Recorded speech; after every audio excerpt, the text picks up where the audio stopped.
मैं एक powerful rich family के वारिस के रूप में 15 साल की उम्र से ही फैमिली बिजनेस संभालने लगा था। 17 साल की उम्र में मैंने फैमिली एंटरप्राइज को 100 बिलियन तक पहुंचा दिया था और 19 साल की उम्र में तो ग्रुप के सबसे कोर बिजनेस को भी कंट्रोल करने लगा था। लेकिन मेरे और मेरे ट्विन भाई के 20वें बर्थडे बैंकेट वाले दिन, जो कि ग्रुप हैंडओवर का दिन भी था, दादाजी ने फैमिली हेड की पहचान वाली पर्पल सैंडलवुड सील उस यूजलेस बड़े भाई को दे दी जो सिर्फ खाना पीना और मौज करना जानता था, और मैं उसे प्राउडली वो सील लेते हुए देख रहा था। वो फेक तरीके से मेरे कंधे पर हाथ रख रहा था और मेरी फियांसे भी शार्मेट हुए उसे टोस्ट कर रही थी। तब मुझे समझ आया कि ये लोग सिर्फ सो कॉल्ड एल्डेस्ट ग्रैंडसन को ही वैल्यू देते हैं। अगर ऐसा है तो मैंने वहीं अनाउंस कर दिया कि मैं इनहेरिटेंस राइट्स छोड़ रहा हूं और अपने हाथों से बनाई हुई पूरी कोर टीम को लेकर जा रहा हूं, जो बिल्कुल नॉर्मल है। जी फैमिली के ओल्ड मैंशन के बैंक्वेट हॉल में क्रिस्टल शैंडलियर की रोशनी हर किसी के चेहरे को फेक और ब्लर्ड बना रही थी। आज मेरा और मेरे भाई जी यांग का 20वां बर्थडे था और ग्रुप हैंडओवर का दिन भी था। मुझे बचपन से ही वारिस की तरह ट्रेन किया गया था। सभी को लगता था कि आज रात दादाजी फैमिली हेड की पोजीशन मुझे देंगे। मैं वाइन ग्लास पकड़े हुए प्रॉपर स्माइल के साथ सबकी विशेस एक्सेप्ट कर रहा था। स्टेज पर फोर्थ आंट ओपनिंग स्पीच दे रही थी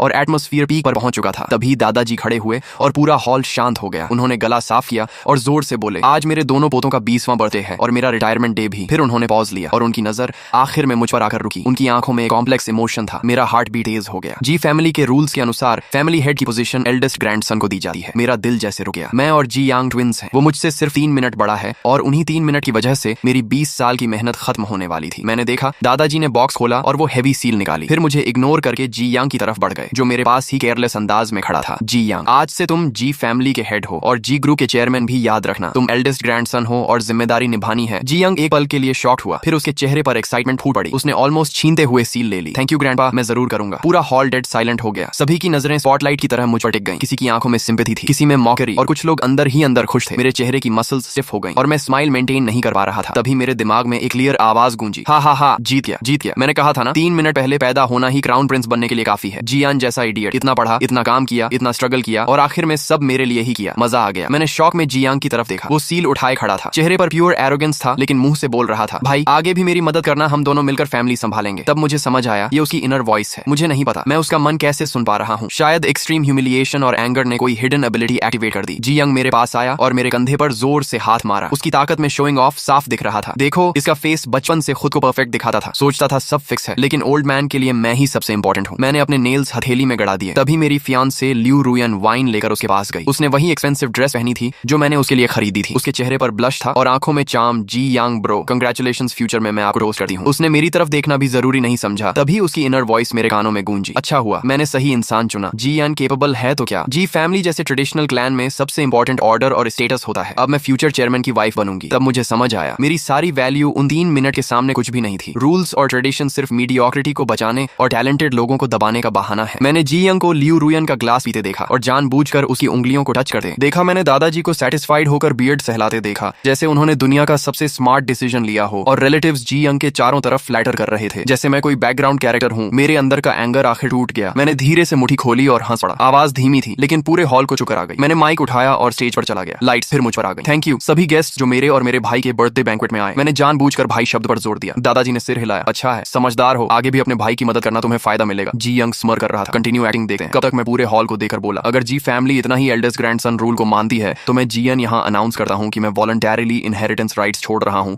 और जी ग्रुप से क्लीन एग्जिट ले रहा हूँ। पूरा हॉल शॉक में जम गया। दादाजी गुस्से में खड़े हुए, तुम क्या कह रहे हो। लेकिन मैंने उन्हें इग्नोर किया और आगे बोला, लॉन्च प्रोजेक्ट जिसे मैंने पर्सनली बनाया और लीड किया, उसके सारे डेटा, क्लाइंट रिसोर्सेज और अगले 3 साल की प्लानिंग मेरी पर्सनल इंटेलेक्चुअल प्रॉपर्टी है, इसलिए पूरी कोर टीम मेरे साथ जाएगी। इतना कहकर मैंने माइक फेंका और बाहर निकल गया। जी यंग के पास से गुजरते हुए मैंने उसकी पैनिक वॉइस सुनी, क्या वो टीम लेकर जा रहा है। लॉन्च प्रोजेक्ट क्या है, ये तो कंपनी प्रोजेक्ट था नहीं। उसे जाने नहीं दे सका। वो मुझे रोकना चाहता था, लेकिन मैंने बस कोल्ड नजर से कहा, फैमिली हेड प्लीज बिहेव। मेरे पीछे हॉल के दूसरे कोने में मेरा असिस्टेंट लिंजो खड़ा हुआ। उसने कोट उठाया और काल्मली बोला, जी बॉस जा चुके हैं, हम यहाँ क्या कर रहे हैं, सामान पैक करो, कल नए ऑफिस में रिपोर्ट करना है। तभी 2 टेबल्स पर बैठे 20 से ज्यादा लोग तुरंत खड़े हो गए। ये टेक्निकल, मार्केटिंग और प्रोजेक्ट डिपार्टमेंट्स के सारे कोर मेंबर्स थे और बिना पीछे देखे मेरे पीछे चल दिए। पूरा हॉल फिर डेड साइलेंट हो गया। सिर्फ जी यांग के हाथ में सील और दादाजी का डार्क चेहरा बचा। मैं मेंशन से बाहर आया। ठंडी हवा ने अंदर की सफोकेटिंग परफ्यूम स्मेल हटा दी। लिंजो ने कोट पहनाया। जी बॉस कार रेडी है। मैं बैक सीट में बैठ गया। बाकी कोर मेंबर्स भी दूसरी कार्स में बैठ गए। किसी ने कुछ नहीं पूछा, क्योंकि ये लोग मैंने खुद रिक्रूट किए थे। हमने साथ में काउंटलेस स्लीपलेस नाइट्स बिताई थी और इम्पॉसिबल प्रोजेक्ट्स कंप्लीट किए थे। हमारा trust normal boss employee relation से कहीं ज्यादा था। कार रिच एरिया से बाहर निकल रही थी। मैं रियर व्यू मिरर में मैंशन को छोटा होते देख रहा था। तभी फोन वाइब्रेट हुआ। ग्रैंडपा का कॉल था। मैंने तुरंत कट करके ब्लॉक कर दिया। फिर जी यंग का कॉल आया। जी यन पागल हो गया है क्या, तुरंत वापस आ। जी फैमिली हेड अपनी लैंग्वेज संभालो, अब हम भाई नहीं सिर्फ बिजनेस राइवल्स हैं। राइवल्स तुम मेरे सामने क्या हो? जो कुछ भी पहनते हो और खर्च करते हो सब जी फैमिली का है। मैंने तुम्हारे सारे कार्ड्स बंद करवा दिए, अब अपनी टीम को कैसे खिलाओगे? थैंक्स रिमाइंडर, लेकिन मेरी ओन अर्निंग्स और इन्वेस्टमेंट्स मुझे नई शुरुआत के लिए काफी हैं। इतना कहकर मैंने कॉल काट दिया। जी यंग नहीं जानता था कि मैं 18 साल की उम्र से सीक्रेटली इन्वेस्टमेंट कर रहा था और मेरे पास ऑलरेडी स्ट्रॉन्ग स्टार्टअप फंड था। मैं कभी पूरी उम्मीद किसी और पर नहीं रखता था, चाहे वो फैमिली ही क्यों ना हो, और आज साबित हो गया मैं सही था। तभी ल्यू रुयान का भी कॉल आया। जी यान प्लीज इंपल्सिव मत बनो, ग्रैंडपा बूढ़े हैं, तुम वापस आकर अपोलोजाइज कर दो, अभी भी सब ठीक हो सकता है। मैंने कोल्ड आवाज में कहा। जब तुम जी यंग को टोस्ट कर रही थी तब तुम्हें ये सब याद नहीं आया होगा। वो एक पल के लिए चुप हो गई, फिर बोली, मैं एटमॉस्फेयर काल्म करने की कोशिश कर रही थी। तुम जानते हो मैं सिर्फ तुमसे प्यार करती हूँ। मैंने हंसते हुए कहा, अब तुम अपना प्यार नए फैमिली हेड को दे सकती हो, हमारे बीच सब खत्म हो चुका है। मैंने उसका नंबर भी ब्लैकलिस्ट कर दिया। दुनिया आखिर शांत हो गई। तभी लिंजो ने आगे से टैबलेट पकड़ाया। जी बॉस, ये हमारी टीम द्वारा ओवरनाइट तैयार किया गया लॉन्च प्रोजेक्ट का फ्यूचर प्लान और न्यू कंपनी रजिस्ट्रेशन प्रोसेस है, आप देख लीजिए। मैंने टैबलेट लिया, ऊपर लिखा था company name new star tech. मेरी ठंडी पड़ चुकी आंखों में फिर से एक स्पार्क लौट आया और मैंने धीरे से कहा, हाँ यही होगा हमारा नया बिगिनिंग। अगले ही दिन पूरा बिजनेस सर्कल हिल गया। जी फैमिली के जीनियस सेकंड ग्रैंडसन जीएन के ग्रुप छोड़ने की खबर वाइल्ड फायर की तरह फैल गई। काउंटलेस मीडिया कंपनीज और बिजनेस फोरम्स पर इसी की चर्चा होने लगी। कुछ लोग बोले मैं इंपल्सिव हूँ, कुछ ने कहा मैं एरोगेंट हूँ, लेकिन इंडस्ट्री के असली लोग जानते थे कि लॉन्च प्रोजेक्ट और कोर टीम का असली दिमाग कौन था। उसी दोपहर new star tech officially register हो गई और हमने एक छोटे लेकिन हाई टेक ऑफिस में काम शुरू कर दिया। दूसरी तरफ जी ग्रुप के अंदर केओस शुरू हो चुका था, क्योंकि जिन प्रोजेक्ट्स पर कंपनी की फ्यूचर ग्रोथ डिपेंड थी उनके सारे की सिस्टम्स और प्लानिंग मेरे कंट्रोल में थे। जी यंग पहली बार समझ रहा था कि फैमिली सील लेना और एम्पायर चलाना दोनों अलग चीजें हैं। हमने अपने कोर प्रोडक्ट यानी एक बिल्कुल नए स्मार्ट होम कंट्रोल सिस्टम को ऑप्टिमाइज और अपग्रेड करना शुरू किया और उसे मार्केट में जल्दी लॉन्च करने की तैयारी करने लगे। ये वही प्रोडक्ट था जो पहले जी ग्रुप का अगले हाफ ईयर का सबसे बड़ा प्रोजेक्ट था, लेकिन अब यही हमारी शिंची टेक का पहला बड़ा हथियार बनने वाला था। दूसरी तरफ जी ग्रुप पूरी तरह केओस में बदल चुका था। जी यांग ने हाई सैलरी देकर जिन सो कॉल्ड एक्सपर्ट्स को हायर किया था वो चीहांग प्रोजेक्ट के छोड़े हुए हाफ फिनिश कोड को देकर बिल्कुल हेल्पलेस हो गए। मीटिंग में वो जी यंग के सामने बड़ी बड़ी बातें करने लगे। मेरी राय में प्रीवियस टीम का कोड स्ट्रक्चर पूरा गार्बेज है, अनरियलिस्टिक है और इसमें कोई कमर्शियल वैल्यू नहीं है। हाँ, इसकी बॉटम लॉजिक में ही प्रॉब्लम है। हम रिकमेंड करते हैं कि इसे पूरी तरह फिर से बनाया जाए। मैं अंदर से मिली रिकॉर्डिंग सुनकर हंस पड़ा। उन्हें कोड समझ नहीं आया तो उसे गार्बेज बोल दिया और जी यांग जैसे फूल ने उनकी बात पर भरोसा भी कर लिया। उसकी इनर वॉइस गूंज रही थी तो एनिमी ने इतनी मेहनत करके बस ऐसा गार्बेज बनाया था और मैं उसे ट्रेजर समझ रहा था। ठीक है, सब तोड़कर फिर से शुरू करो, मैं उन्हें दिखाऊंगा असली जीनियस कौन है। फिर जी यंग ने तुरंत साइन करके नई टीम का प्रपोजल अप्रूव कर दिया और हमारे ऑलरेडी 90% कंप्लीट प्रोजेक्ट को छोड़कर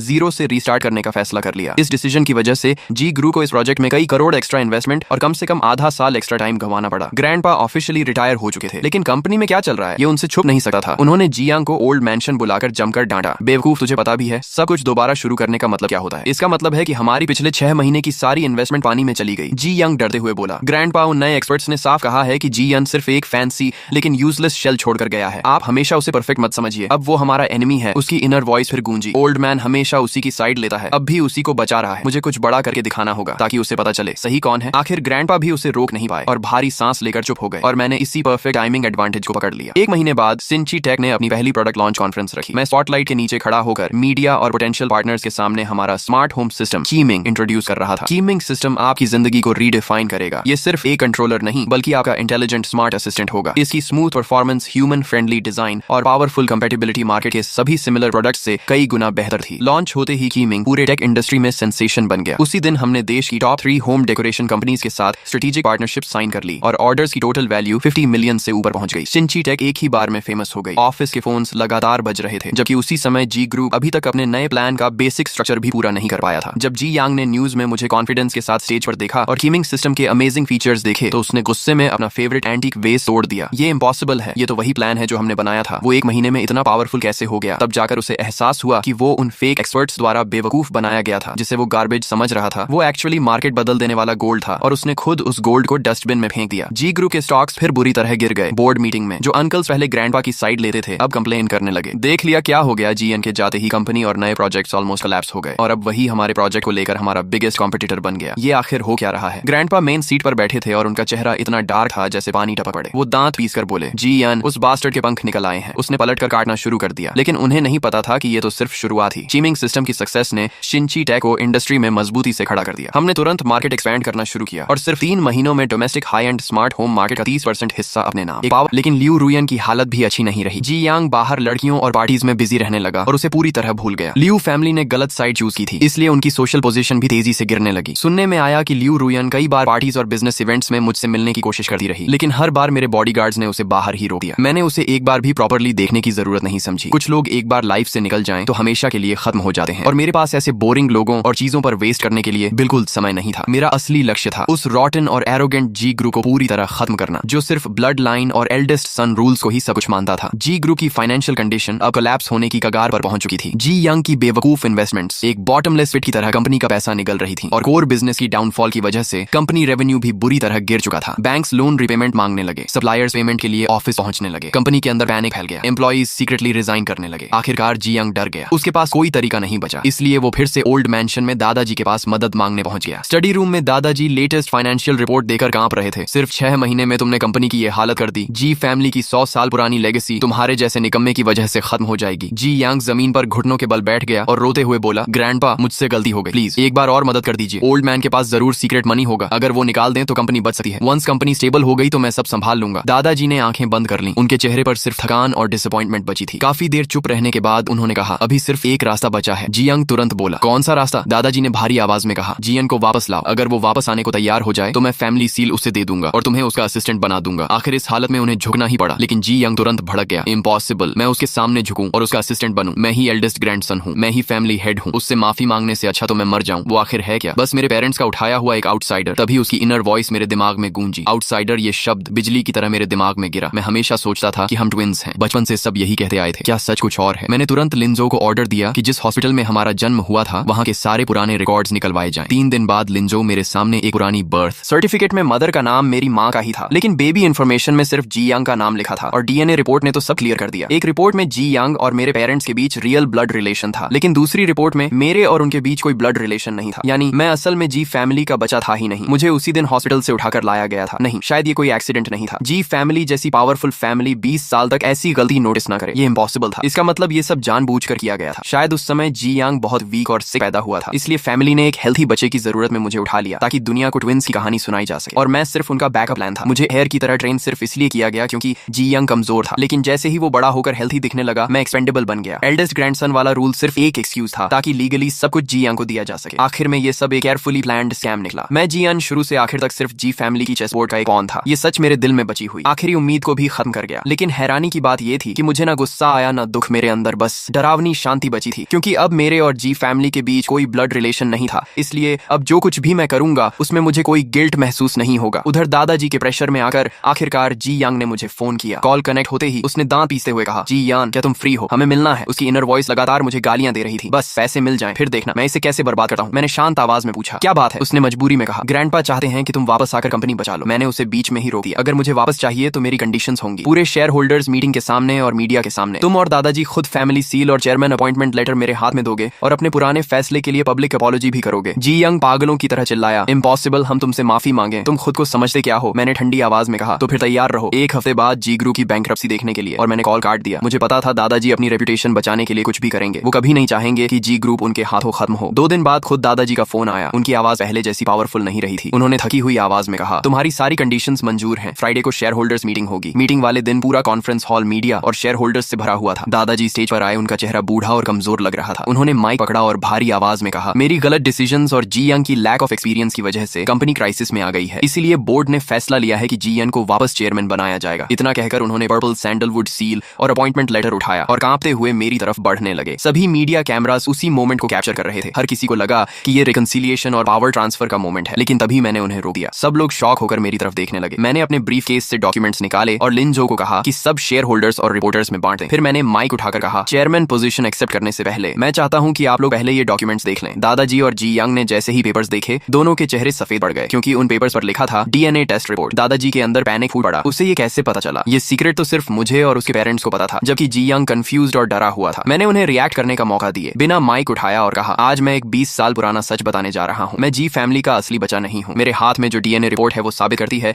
कि मेरा और उन लोगों का कोई ब्लड रिलेशन नहीं है, और दूसरी तरफ हॉस्पिटल रिकॉर्ड्स बताते हैं कि उस दिन जी फैमिली में सिर्फ एक ही बच्चा पैदा हुआ था। जी यंग पूरा हॉल शॉक में डूब गया। शेयर होल्डर्स और रिपोर्टर्स सब स्टन्ड रह गए। दादाजी कांपते हुए बोले, झूठ, ये सब झूठ है। मैंने उनकी तरफ देखकर कहा, क्या सच में झूठ है? 20 साल पहले जी यंग कमजोर पैदा हुआ था और आपको डर था कि अगर वो मर गया तो जी फैमिली खत्म हो जाएगी, इसलिए आपने हॉस्पिटल से एक हेल्थी बच्चा उठाकर ट्विंस की फेक कहानी बना दी, और वो बच्चा मैं था। मुझे एयर की तरह सिर्फ इसलिए ट्रेन किया गया ताकि जरूरत पड़ने पर मैं जी यंग का रिप्लेसमेंट बन सकूं। मैंने दिन रात मेहनत की कंपनी को टॉप पर पहुंचाया, सिर्फ इसलिए ताकि आपको लगे कि आपका पॉन अभी यूजफुल है। लेकिन जैसे ही जी यंग हेल्थी हुआ, आपने मुझे एक बेकार चीज की तरह फेंक दिया। क्या आपको लगा मैं फिर भी एक लॉयल डॉग की तरह वापस आकर आपकी कंपनी बचाऊंगा। मेरी हर बात दादा